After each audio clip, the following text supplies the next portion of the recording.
Part 1. The Unseen War for Your Will. Have you ever found yourself agreeing to something you never wanted, unable to pinpoint the exact moment you lost control of your own decision? If you have, know that you are not alone. This feeling is not a sign of weakness, it is a signal. It's the quiet alarm telling you that you've been an unwitting actor in a play you never auditioned for, reading lines from a script you never saw. This is the invisible, daily war for your energy, for your attention, for the sacred sovereignty of your will. And for many, it is a war being lost, simply because they do not even know they are on the battlefield. We are taught to look for overt threats, the loud argument, the obvious betrayal. But the most significant battles for your soul are not fought with shouts. They are waged in whispers. They unfold in the polite request that feels like a demand, in the compliment that carries a hidden debt, in the shared vulnerability that slowly, almost imperceptibly, becomes your sole responsibility to carry. This is the art of manipulation in its most potent form. It's not about grand, villainous schemes. It's a subtle, constant pressure on your will, an atmospheric drain on your life force. You feel it as a creeping sense of obligation, a confusing fog of guilt, or the strange, hollow feeling of being praised, yet somehow diminished. You give, and you walk away feeling not generous but empty. This is the truest sign that someone else has been directing your scene, using your energy to fuel their own narrative. You think it's just a demanding colleague, a needy friend, a particularly critical family member. You tell yourself these are isolated incidents, unique personality clashes, the normal friction of human relationships. But what if they aren't? What if these are not random encounters, but a recurring pattern? What if the charming stranger who makes you feel like the center of the universe, the helpless victim who needs your constant rescue, and the unshakable authority who questions your every decision, are all just different masks worn by the same ancient forces? What if it's all part of the same play, with different actors playing the same timeless roles, all designed to gently steer your will away from your own path? The moment you begin to entertain this question is the moment the spell begins to break. Recognizing the pattern is the first crucial step to walking off the stage, leaving the audience, and slipping quietly backstage. It is the profound shift from being a character in someone else's drama to becoming the conscious author of your own story. It's the moment you stop reacting to the lights and the noise and start looking for the director. But to see these directors, to understand the invisible strings that move people, you need more than just good intentions or a desire for peace. You need a different kind of vision.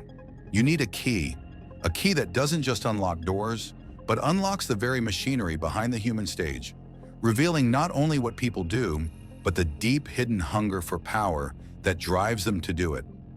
It is a dangerous key. Dangerous because once you hold it, you can never see the world or the people in it the same way again. It grants a clarity that can be both liberating and terrifying.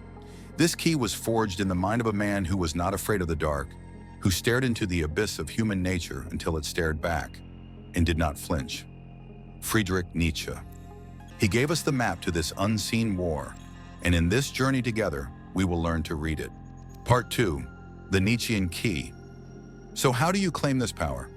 Think back to that colleague who asked for a small favor, and suddenly your entire evening was spent doing their work, leaving you with a strange mix of resentment and obligation. Where was the exact moment their request became your responsibility?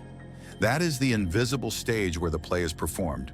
How do you see those invisible strings? And more importantly, how do you cut them? Forget everything you've been told about setting boundaries or the fragile shield of positive affirmations. That is advice for defending a character who has already forgotten their lines. It is first aid for an actor wounded in someone else's war. We are not here to apply bandages. We are here to go to the source, to the director's office, to the master critic who peeled back the decorum of human interaction and saw the one raw, primal force that drives every character on every stage, the will to power. Now pause. That phrase, will to power, likely conjures images of tyrants, of brute force, of a ruthless desire to dominate. This is the first, most crucial misinterpretation. And it is a misunderstanding that the subtle manipulator relies on you having. They want you to fear power, to see it as a corrupting force, so that you will be all too willing to give yours away. Nietzsche's key unlocks a far deeper, more fundamental truth. The will to power is not a desire to crush others. It is the universe's own desire, flowing through you. It is the uncontainable impulse in a seed to break through the soil and reach for the sun. It is the river's drive to carve its path through stone to meet the ocean. It is the artist's ache to bring a vision into the world. It is the fundamental human drive to grow, to express one's strength, to overcome obstacles, and to shape one's environment into a reflection of one's highest self. It is the sacred energy of creation itself. The manipulator is not a monster who possesses some dark energy you do not. In fact, it is the opposite. They are deeply, profoundly weak in their own will to power. Their creative life force is diminished, stagnant. They cannot build their own stage, so they must sneak onto yours. They cannot generate their own light, so they must siphon your flame. Their will is not expressed through creation, but through subversion. It is parasitic. Instead of a mighty tree growing toward the heavens on its own strength, they are the creeping vine that clings to it, that slowly suffocates it, that uses the tree's height to get a little sun for itself. But now picture the tree that has fully claimed its own will to power. Its roots grip the earth, unshakable in any storm. Its branches reach so high and wide that they create shelter for others. Its fruit nourishes anyone who seeks it. This tree does not give its power away. It becomes a source of power. Its growth is not an act of selfishness. It is a gift to the world, a testament to what is possible when life force is expressed, not suppressed. You've been taught that power is a dirty word, that wanting to shape your own destiny, to have influence, to be a potent force is a sign of a flawed character. But have you ever asked why you were taught this? This belief is the greatest gift you could ever give a manipulator. They teach you that seeking power is a sin so that you will hand yours over without a fight. They convince you that humility is a virtue because, against the backdrop of your modesty, their ambition appears natural. They create a world where your strength is framed as a threat, and their weakness becomes a justification for your service. This is the first, most insidious chain they put on you. It is the guilt-laced whisper that convinces the tree it is selfish for wanting the sun, and that its noble purpose is to serve as a ladder for the vine. The great spiritual question is not if you have the will to power, but how you choose to express it. Do you channel that sacred river to cultivate your own garden, to build, to create, to become a source of life and strength for yourself and, by extension, for others? Or do you allow that river to be diverted, to leak away, secretly watering the gardens of those who would never dare to dig their own well? Do you use your will to build your own cathedral, stone by painstaking stone? Or do you spend your life secretly polishing the gargoyles on someone else's, hoping for a sliver of their reflected glory? This is the choice, and you are making it in every single interaction, every day. With this key, this new way of seeing, the play can finally begin. We can now see behind the costumes and the masks. We can start to identify the roles these weak wills force others to play. So let's raise the curtain on Act 1. The intimate, insidious, and often silent battle for your soul. Part 3, the battle for the soul. Types 1 and 2, the victim and the saint. The first act of this war is always fought on the terrain of your own virtues. You prepare for an assault on your weaknesses, but that is not where the subtle manipulator strikes. They are far more intelligent than that. Their first targets are not your flaws, but your greatest strengths, your compassion and your conscience. They know that a fortress is conquered not by attacking its stone walls, but by turning its own defenders into gatekeepers for the enemy. Let's meet the first character in this play, a role so masterfully played that you will find yourself giving a standing ovation of your own life force. We will call this mask the eternal victim. You know this person intimately. They are the friend whose life is a perpetual storm, and you are the only lighthouse. They are the colleague who carries the weight of the world's injustices, subtly implying that your own joy is a cruel luxury. Their language is the language of sighs, of unspoken disappointments, of gentle reminders of their fragility. They don't make demands, they radiate need. Their power does not come from aggression, but from a carefully cultivated helplessness that triggers your deepest instinct to rescue. And you do. You rush in, you listen, you solve, you give. But have you ever noticed that the problem is never truly solved? That your heroic rescue today simply sets the stage for another crisis tomorrow? This is not a coincidence. This is a pattern. Because this victim truly doesn't use advice to get out of the crisis. The victim operates through what Nietzsche identified as a profound inversion of values. In their world, strength is not a virtue, it is a form of arrogance. Happiness is not a gift, it is an insult to those who suffer. Your capacity to thrive becomes a source of your guilt. This is the art of slave morality. It elevates weakness to a holy state and makes you feel ashamed of your own power. The victim's unspoken accusation is always, "How can you be so strong when I am so weak? How can you be so happy when I am so sad?" And because you are a good, compassionate person, you dim your own light. You shrink your own joy. You hand over your energy, not out of love, but out of a vague, pervasive guilt. You become a willing blood donor to a spiritual vampire who feeds not on your blood, but on your vitality. But the big problem is that they don't use your advice. They make the same mistakes and take the same actions, and again ask you for help. You give advice on how to solve these problems at their very root, but they still don't listen to you. They act in their own way, but again and again ask for help. But there is another, equally potent mask that attacks your soul from the opposite direction. It is not the mask of weakness, but of unshakable righteousness. This is the saint. The saint doesn't need your pity. They demand your conformity. They are the self-appointed guardians of the right way. This could be a rigid moral code, a political ideology, a corporate culture, or even the unwritten rules of a social circle. They don't say, "I think this is best." They say, "This is what good people do." Their power lies in their ability to frame their personal preferences as universal truths, and any deviation from them as a moral failing. They are the colleague who uses the language of team spirit to make you feel selfish for not working late. The community leader whose pronouncements on how one should live leave no room for your own conscience. They create a herd morality, a set of rules designed for the comfort and control of the group. And your greatest fear, the fear of being cast out, of being labeled bad, selfish, or difficult, is the instrument of their power. You find yourself complying not because you agree, but because the psychological price of dissent is too high. You begin to censor your own thoughts, your own instincts, your own soul, just to remain in good standing with the herd. Do you see the trap? You believe your empathy and your integrity are your shields. You believe they make you a better person, but in this act, the manipulator proves that your greatest virtues, when not guided by your own sovereign will, become the perfect tools for your own enslavement. Your compassion, hijacked by the victim, becomes a leash that keeps you tethered to their endless need. Part 4, the war for reality. Types 3 and 4, the chameleon and the architect of illusion. If the last act was a battle for your soul, this next one is a war for reality itself. The ground beneath your feet is no longer solid. The very air you breathe begins to feel different, thinner.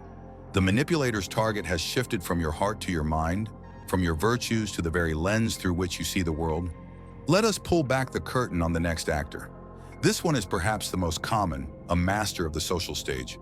We will call this mask the chameleon. The chameleon's power is not rooted in logic or morality, but in consensus. They don't need to be right. They only need to be in the majority.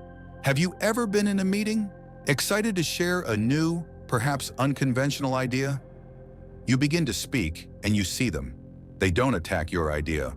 Instead, they give a subtle, knowing glance to others in the room. A slight, almost imperceptible smirk.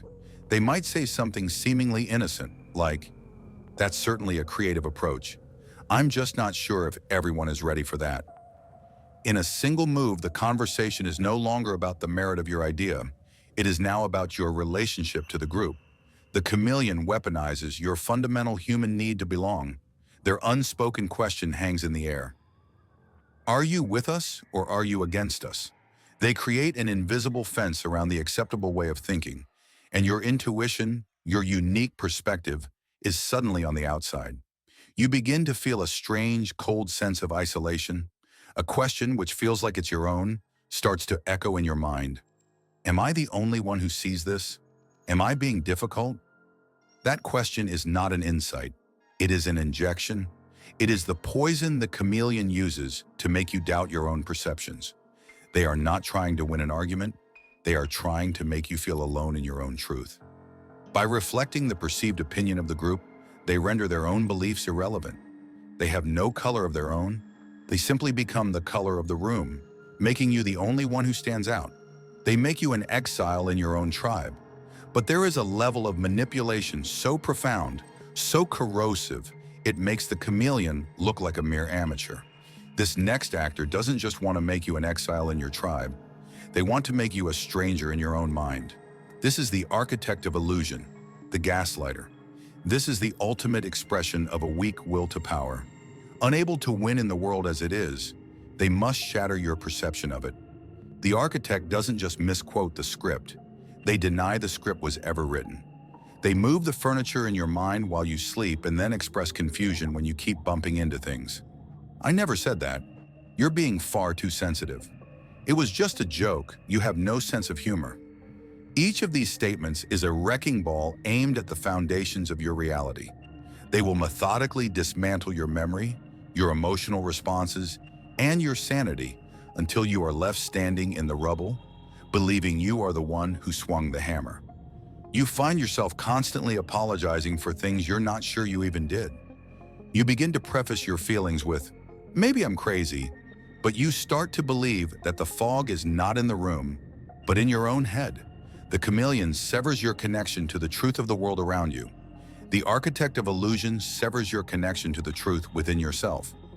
Both are designed to achieve the same devastating goal: to unplug you from reality, leaving you floating in a void of confusion, completely dependent on them to tell you which way is up. Your own mind, the last sacred fortress of your sovereignty, becomes a prison, and they hold the only key. Part 5. The pivotal moment, the director's mirror. For this entire journey, we have been watching them from the safety of the audience. The victim, the saint, the chameleon, the architect of illusion. We have analyzed their motives. We have judged their methods. We have felt a certain satisfaction in naming the shadows that move on the walls of our lives. But now comes the most difficult question of all, the one that separates the audience from the artist, the character from the creator. It is time to turn the spotlight away from the stage and onto the seat where you are sitting. It is time to look into the mirror we are holding up for you, and you must answer with absolute, unflinching honesty. Have you never, not even for a moment, played the victim to evade a responsibility you did not want? Have you never felt the quiet comfort of helplessness when the cost of being strong felt too high? Have you never wrapped yourself in the warm cloak of righteousness, using the shield of what's right to gently nudge someone toward what you wanted? Have you never made your own preference sound like a universal moral law? Have you never become a chameleon, glancing around the room to see which way the wind was blowing before you set your own sails? Have you never muted your own convictions just to feel the warmth of belonging to the herd? And the hardest question of all, have you never been an architect, even a minor one? Have you never edited a memory just slightly in the retelling? Never exaggerated someone's reaction to make your own seem more reasonable?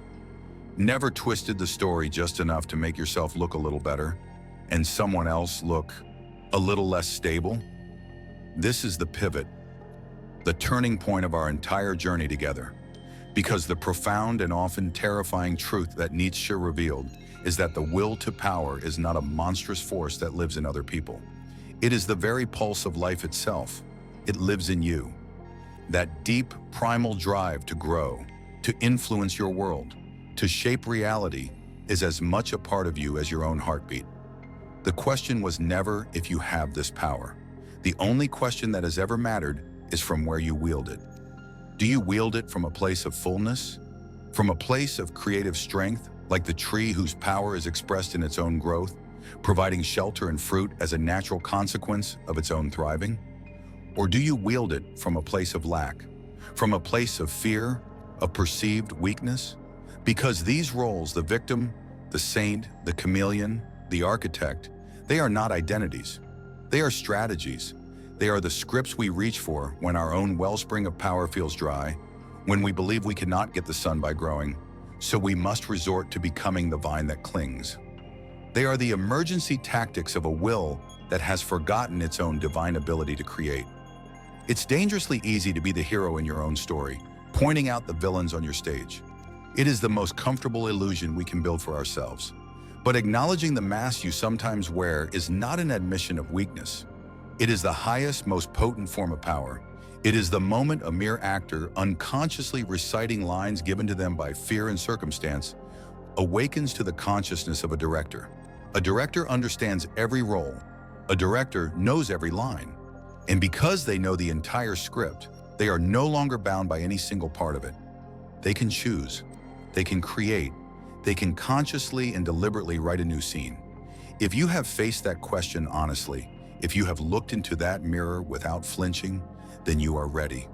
You are ready to see the final act, to move beyond the common players on the stage and see the true gods of this machine, the masters of the game, the ones who have turned the weak will's hunger for power into a breathtaking and devastating art form.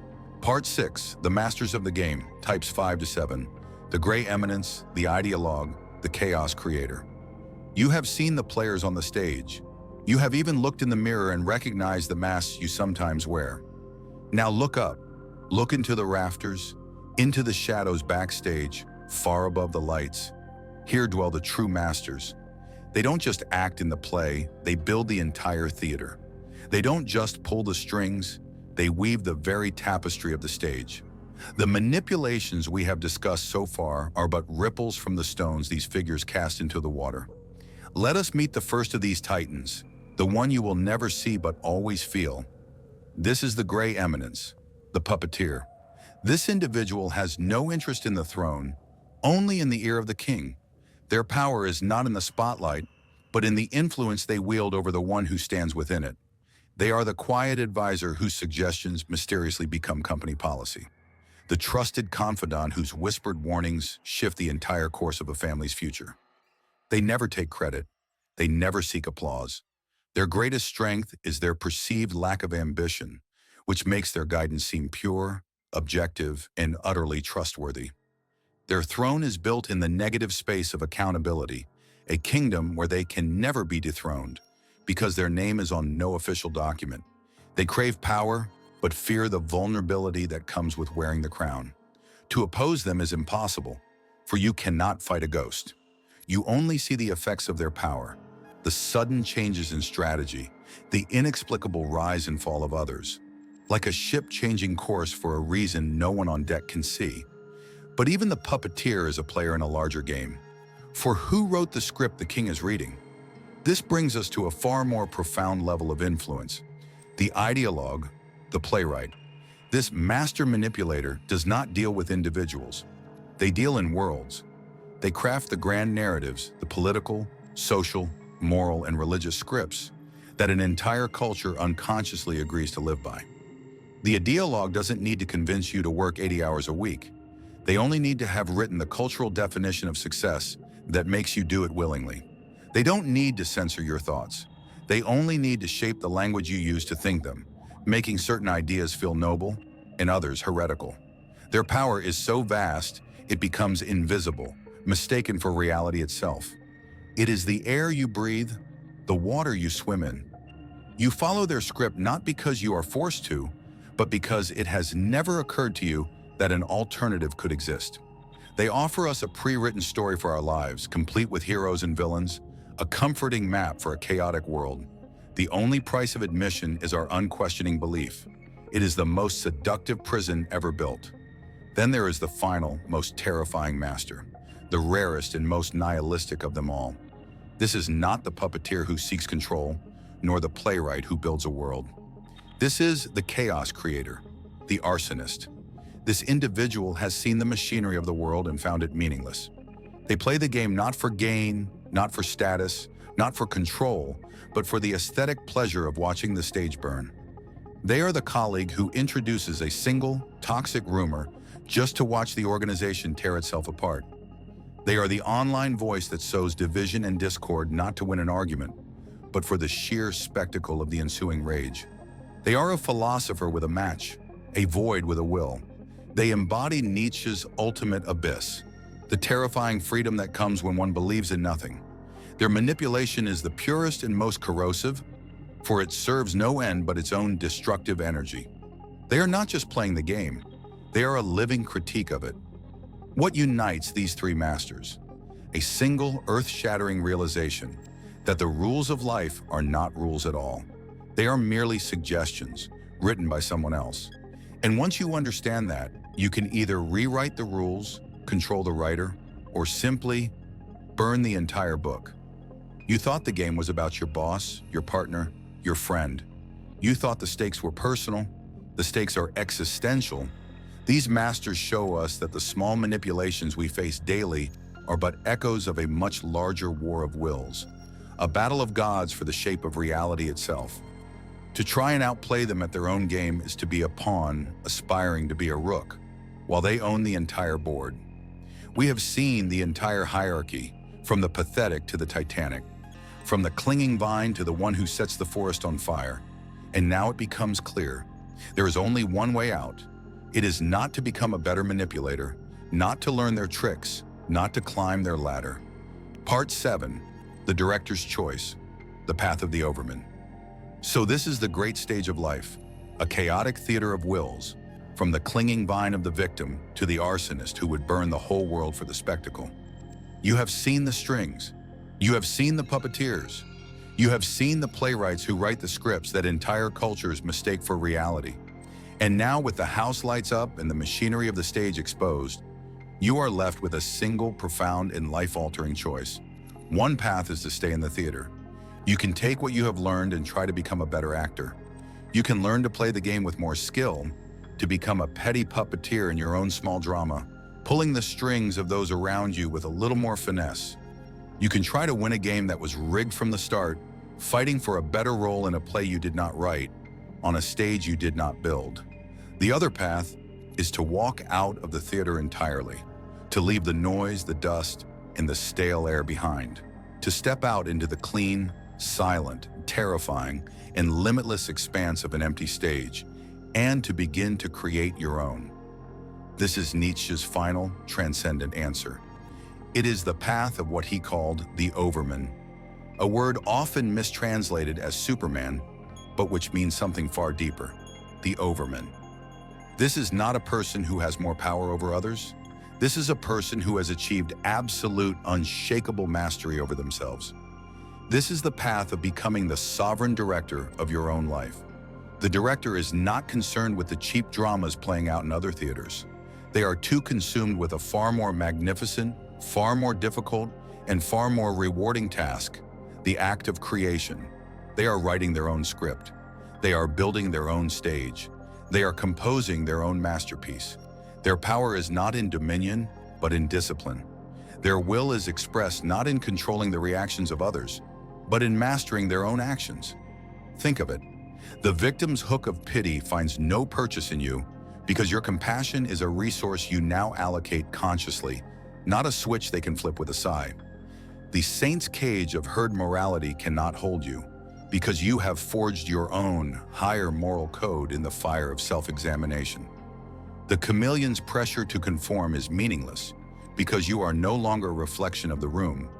You are the source of the light within it. The architect of illusion's gaslighting fails because you have become the unshakable foundation of your own reality. Their hooks are designed for a world of guilt, shame, and social approval.